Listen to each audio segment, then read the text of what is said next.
여러분 한 주간 잘 보내셨습니까? 새해 첫 주간이었는데 어떻게들 보내셨는지 궁금합니다. 저는 한 주간 지난주 말씀을 기억하면서 하나님께서 우리 성도들에게 강하고 담대한 마음을 주셔서 새해를 그렇게 시작할 수 있게 되기를 함께 기도했습니다. 우리 하나님께서 우리 모두에게 강하고 담대한 마음을 주셔서 또 하나님과 함께 또 하나님께서 주시는 비전을 향해서 한 걸음 나아갈 수 있는 그런 우리의 새해가 되면 참 좋겠습니다. 그렇다면 오늘은 우리가 하나님께서 우리에게 주시는 비전은 어떤 것이 있을까? 그것에 대해서 생각해 보려고 합니다. 이 비전이라는 말은 성경에서 하나님의 뜻과 관련된 말입니다. 여러분, 하나님은 우리를 향해서 어떤 뜻을 가지고 계실까요? 하나님께서 여러분들의 그 한 해를 통해서 하나님의 어떤 뜻을 나타내기를 원하시고 또 하나님의 어떤 영광을 나타내기를 원하시겠습니까? 오늘 본문을 보면 하나님은 구약의 백성들에게 가나안 땅이라는 비전을 주셨다는 것을 알 수 있습니다. 여러분, 하나님은 이것을 통해서 나타내고 싶으셨던 하나님의 뜻이 무엇일까요? 하나님은 어떤 물리적인 땅을 우리에게 선물로 주신다는 것을 나타내고 싶으셨던 걸까요? 그래서 이스라엘 백성들의 지금의 사명이 바로 그런 물리적인 땅을 차지하기 위해서 군사적인 준비를 하고 또 여러 가지 것들을 준비해야 되는 것이 이스라엘 백성들의 사명이겠습니까?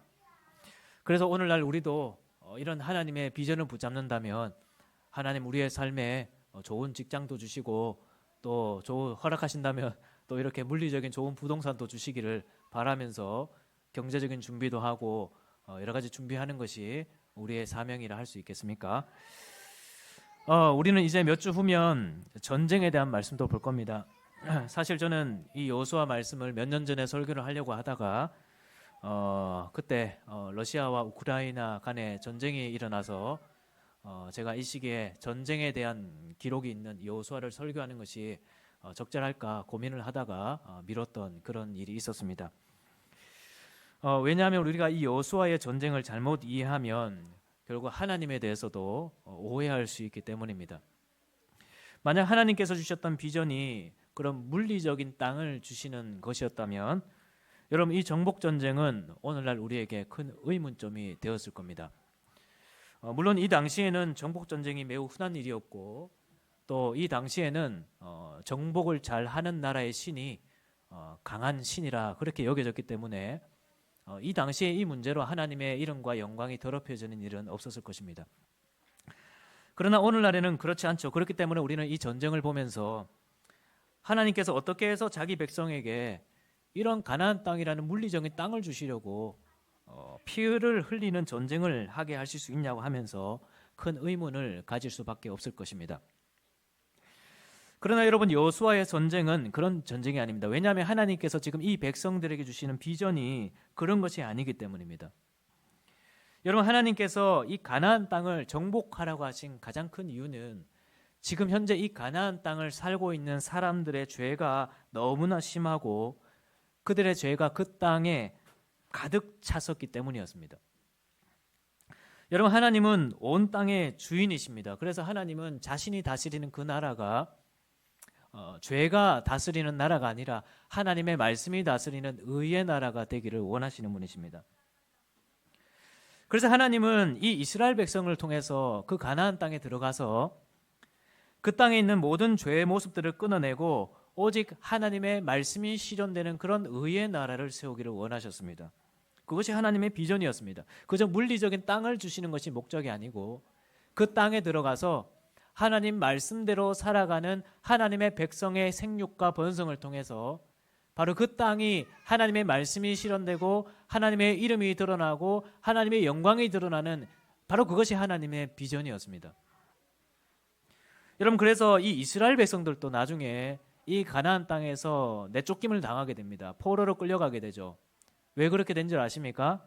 에스겔서에 보면 이스라엘 백성들이 이 땅에서 죄악을 행하고 그래서 그들의 죄악과 포악이 그 땅에 가득 찼기 때문에 하나님께서 자기 백성조차도 그 땅에서 내쫓아 버리신 것입니다. 하나님의 목적은, 하나님의 비전은 그저 자기 백성들에게 물리적인 땅을 주시고 좋은 직장을 주시고 좋은 환경을 주시는 것이 하나님의 뜻이 아니고, 바로 그곳에서 하나님 말씀대로 살아가는, 그래서 하나님의 이름이 드러나고 주님의 의의 나라가 세워지는 것이 하나님의 비전입니다. 여러분, 하나님은 오늘날 우리를 통해서도 어떤 비전을 나타내기를 원하실까요? 하나님께서 정말 바라고 계시고, 그래서 계획하시고, 여러분들의 한 해를 통해서 나타내기를 원하시는 하나님의 뜻이 무엇이겠습니까? 바로 여러분들을 통해서 이 세상에 하나님의 의가 드러나는 것입니다. 하나님의 거룩이 드러나고 하나님의 영광이 드러나는 것입니다.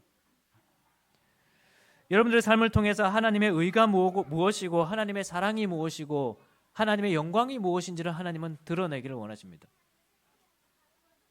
그저 여러분들에게 좋은 일터를 주시고 좋은 사람을 만나게 하시고 좋은 환경을 주시는 것이 하나님의 뜻이 아니고, 바로 그것을 통해서 하나님의 말씀을 세상에 드러내어 세상에 하나님의 의로움과 사랑과 자비로움과 그 영광을 드러내기 위해서 여러분들에게 그러한 것들을 더해 주시는 것입니다. 여러분, 우리가 새해에 이 하나님의 뜻을 마음에 품게 되었으면 좋겠습니다. 새해이기 때문에 여러 가지 것들을 계획하고 준비하신 분들이 많이 계실 것입니다. 그 목표들 속에 이 하나님의 비전이 여러분들 속에 있었으면 좋겠습니다. 여러분들께서 취직을 하고 승진을 하고 또 돈을 벌고, 또 교회를 목회하는 저희 입장에서 생각해 보면 이 교회에 사람들이 많이 모이고 교회가 시스템적으로 발전을 하고 그런 목표를 살아가는 우리가 아니라, 이 교회를 통해서 하나님의 말씀을 배우는 자들이, 그래서 하나님의 말씀을 따라 살아가는 사람들이 더 늘어나고, 여러분들에게 주어진 그 직장과 환경과 삶에서 하나님의 은혜와 영광과 그 자비로움을 드러내며 살아가는 사람들이 더 많아지는, 그것을 꿈꾸며 살아가는 그런 우리가 되면 참 좋겠습니다. 여러분, 그렇다면 우리가 새해에 그런 비전을 품기 위해서 오늘 말씀에서 배울 수 있는 것이 있다면 무엇이 있을까요? 우리가 오늘 말씀 7절을 함께 읽어보면 좋겠습니다. 7절 말씀입니다. 시작. 오직 강하고 담대하여 나의 종 모세가 네게 명령한 그 율법을 다 지켜 행하고 우로나 좌로나 치우치지 말라. 그리하면 어디로 가든지 형통하리니. 아멘. 여러분, 하나님은 여호수아에게 또 강하고 담대하라 말씀하십니다. 지난주에는 왜 강하고 담대하라고 말씀하셨습니까? 하나님께서 함께 하시기 때문에 강하고 담대하라. 또 하나님께서 주시는 비전을 향해 나아가야 되기 때문에 강하고 담대하라, 그런 말씀을 들었습니다. 그 비전이 구체적으로 오늘 본문에 나오는데요, 하나님의 말씀을, 그 율법을 다 지켜 행하기 위해서 하나님은 여호수아에게 강하고 담대하라고 말씀하고 계십니다. 한글 번역에는 그 의미가 분명하게 번역되지는 않았는데 히브리어 원어에 보면 분명히 목적절로 나옵니다. 네가 그 율법을 좌로나 우로나 치우치지 않고 온전히 다 지켜 행하기 위해서 너는 강하고 담대해야 된다, 그렇게 말씀하는 것입니다. 여러분, 왜 강하고 담대해야 될까요? 앞으로 이들이 들어갈 가나안 땅은 이 하나님의 말씀과 정반대로 살아가는 곳이기 때문입니다. 이 말씀을 따라가는 사람들을 어리석다고 말하고 조롱하는 것이 세상이기 때문에, 그런 세상 속에서 우리가 이 하나님 말씀대로 살아가려면 강하고 담대한 마음을 가져야 가능한 것입니다. 여기에서 강하고 담대하라는 표현은 용기와 관련된 말이고 또 단호함과 관련된 표현입니다. 용기를 가지고 마음을 강하게 하고, 하나님의 말씀이면 단호하게 따르고 하나님의 말씀이 아니면 단호하게 거절하겠다는 그런 마음이 이 가나안 땅에서는 필요하다는 것입니다. 여러분들의 삶에 이런 용기와 단호함이 필요한 곳은 어디입니까? 이번 한 주간 우리가 이것을 깊이 한번 생각해 봅시다. 우리가 정말 강하고 담대한 마음 가지고, 내가 단호하고 용기를 가지고 말씀을 지켜야 되는 것들은 어떤 것들이 있을지. 오늘 본문의 여호수아에게는 이제 10절부터 시작되는 본문 속에서 그런 용기와 단호함을 가져야 하는 사건들이 직면하게 되었습니다. 첫 번째는 지금 당장 요단강을 건너가는 것입니다. 사흘 안에 지금 건너겠다고 하지 않습니까? 지난주 말씀에도 제가 설명드렸듯이 지금 요단강은 시기상으로 물이 가득 차 있는 시기입니다. 조금 기다리면 될 텐데 하나님은 강하고 담대한 마음 가지고 하나님 주시는 말씀 앞으로 나가라 하니까 그 담대한 마음 가지고 백성들에게 이야기하는 것입니다. 백성들 중에 반대하는 사람들이 있지 않겠습니까? 아니 여호수아요, 좀 기다렸다 갑시다. 그런 반대가 있을 것이겠지만 여호수아는 강하고 담대한 마음 가지고 그런 명령을 내리게 됩니다. 두 번째는 이제 여호수아가 르우벤 지파와 갓 지파와 므낫세 지파에게 명령하는 장면들이 나옵니다. 우리 화면을 한번 넘겨봐 주시면 이 르우벤 지파와 갓 지파와 므낫세 반 지파는 요단강 오른쪽에 있는 이 빨간색 동그라미가 있는 이 지역의 땅을 분배받을 지파들입니다. 그런데 현재 이 여호수아 1장은 지금 이 빨간색 지역의 땅들은 이미 다 점령한 그런 상황에 있습니다. 그런 상황에서 이제 이 지파들은 이 땅을 분배받고 여기에서 성을 건축하고 이제 정착할 수 있는 그런 환경이 된 것입니다. 그런데 여호수아가 이렇게 명령합니다. 너희의 가족들과 자녀들과 너희의 가축들은 여기에서 정착하고 터를 잡고 살아도 괜찮다. 그런데 너희의 용사들은 우리와 함께 요단강을 건너가서 저기 저 초록색 있는 저 가나안 땅을 다 차지할 때까지 너희가 끝까지 우리와 함께 해야 된다. 그렇게 명령을 하게 됩니다. 여러분, 이것은 원래 모세가 살아있을 때 서로가 약속했던 내용이었습니다. 민수기 32장에 보면 당시 르우벤과 갓 지파는 가축을 많이 키우고 있었기 때문에 지금 이 빨간색 동그라미가 있는 지역은 목축업을 하기에 아주 적절한 지역이었습니다. 그래서 우리가 이 땅을 분배받을 수 있도록 도와주십시오.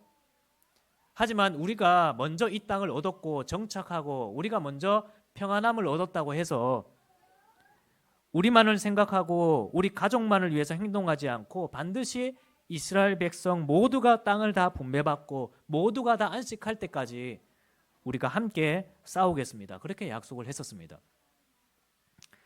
여호수아는 지금 이 약속을 따라서 그런 명령을 하고 있는 것입니다. 그런데 아무리 이런 약속이 있다 할지라도 여호수아 입장에서 이 문제를 강하게 명령하는 것이 쉬운 일이겠습니까?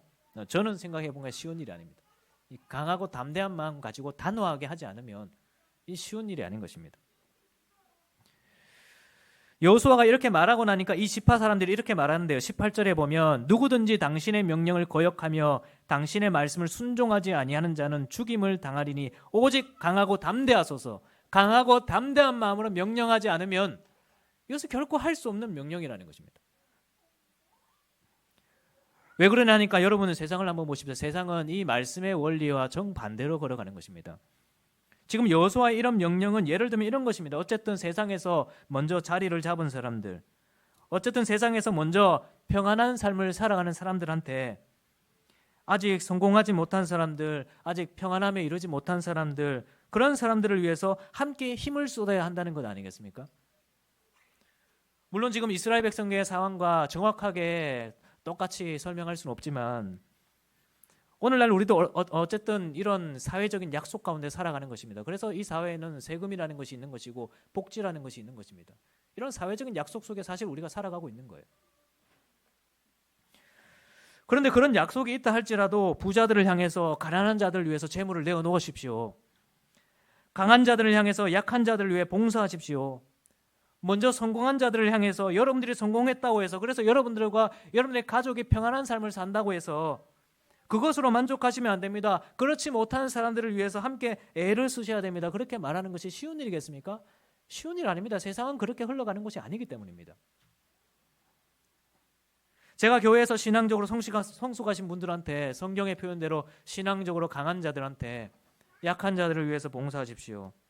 신앙생활을 시작하는 사람들, 그래서 하나님이 주시는 평안을 온전히 누리지 못하는 사람들, 교회 생활을 잘 적응하지 못하는 사람들, 그 사람들을 위해서 봉사하셔야 됩니다. 섬기셔야 됩니다. 돌아봐야 됩니다. 헌신해야 됩니다. 그렇게 말하는 것이 쉬운 일이겠습니까? 쉬운 일 아닙니다. 우리 안에 그런 약속이 있다 할지라도 그렇게 명령하는 것이 쉬운 일이 아닙니다. 왜냐하면 세상이 그런 곳이기 때문에 세상은 약속보다 진리를 중요하게 생각합니다. 세상은 공동체보다 개인을 더 중요하게 생각합니다. 오늘날 세상은 어떻게든 나와 우리의 가족이 성공해서 행복한 삶을 살면 그것으로 된다고 생각하는 것이 세상입니다. 이런 세상 속에서 우리가 하나님 말씀 따라 살아야지. 하나님 나라는 강한 자와 약한 자가 함께 살아가는 곳이니까 강한 자는 약한 자의 약한 점을 마땅히 감당하고 자기를 기쁘게 하지 아니해야지. 그렇게 하는 것이 결코 쉬운 일이겠습니까? 그렇게 살아갈 수 있겠습니까?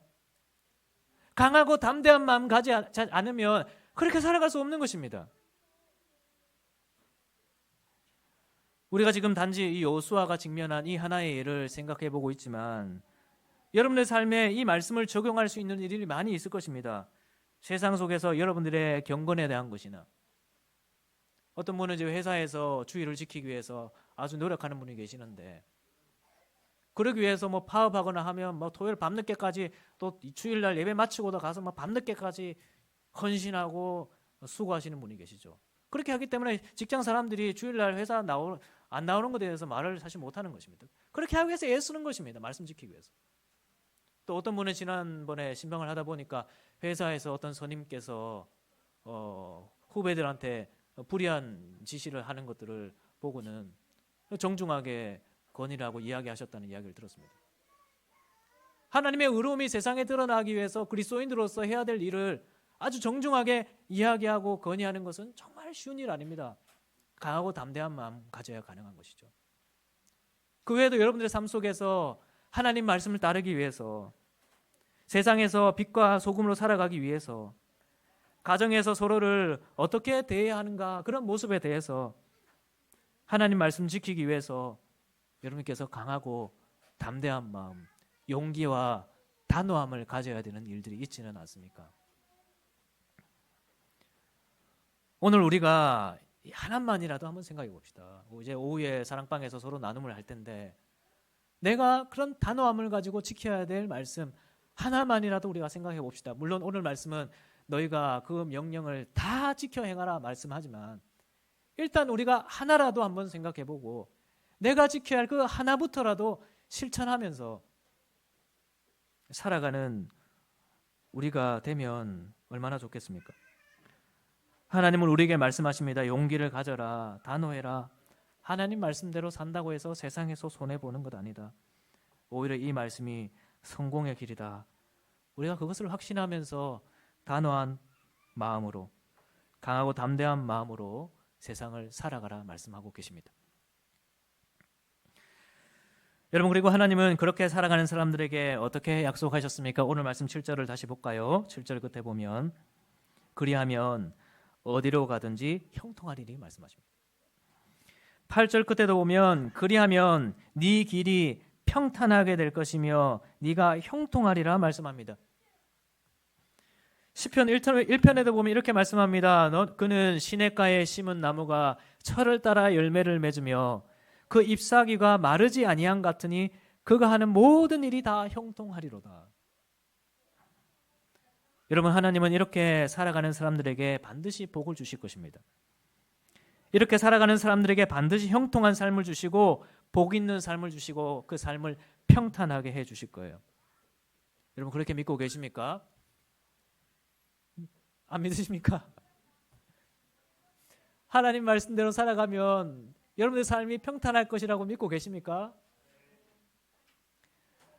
우리는 어쩌면 이 하나님 말씀 지키며 살아가는 것을 부정적으로 배우며 살아왔는지도 모릅니다. 왜냐하면 이신칭이 우리 기독교가 가장 강조하는 이신칭의 교리 속에서 우리가 복을 얻고 구원을 얻고 생명을 얻는 것은 오직 하나님의 은혜로 되는 것이라 오직 믿음으로 되는 것이라 가르치고 있기 때문입니다. 그래서 말씀을 지키며 사는 것은 우리 모든 교리 문답에도 그런 구조로 되어 있는데 복을 얻은 자들이 마땅히 살아갈 의무이고 그래서 하나님을 향한 감사의 표현이라 그 정도로만 생각하고 살아가는지는 모르겠습니다. 여러분 물론 우리의 구원은 오직 믿음으로 얻는 것입니다. 그런데 우리 신앙고백서 19장에 보면 이렇게 말씀합니다.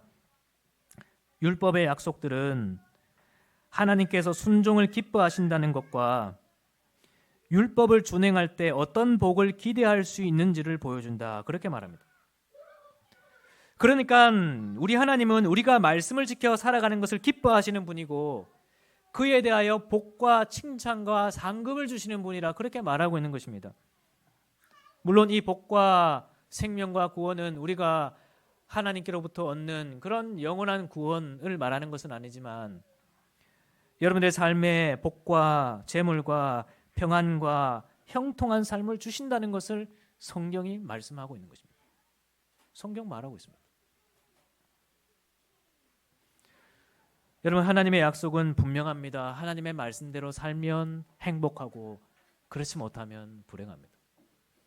하나님 말씀대로 살아가면 삶이 형통하고 평탄할 것이고 그렇지 않으면 불행할 것입니다. 우리가 이 말씀을 믿고 이번 한 해를 하나님 말씀을 지키기 위해 강하고 담대하게 살아가게 되기를 주님의 이름으로 축원합니다. 여러분께서 하나만이라도 정해서 그 말씀을 지키며 살아가라 할 때 하나님은 여러분들의 순종을 기뻐하시고 여러분의 삶에 많은 은혜들을 더하여 주실 것입니다. 그래서 우리의 삶을 통해서 그 하나님의 비전이 드러나고 하나님의 영광이 드러나는 그런 은혜가 이번 한 해 우리의 삶 속에 가득하게 되기를 주님의 이름으로 축원합니다.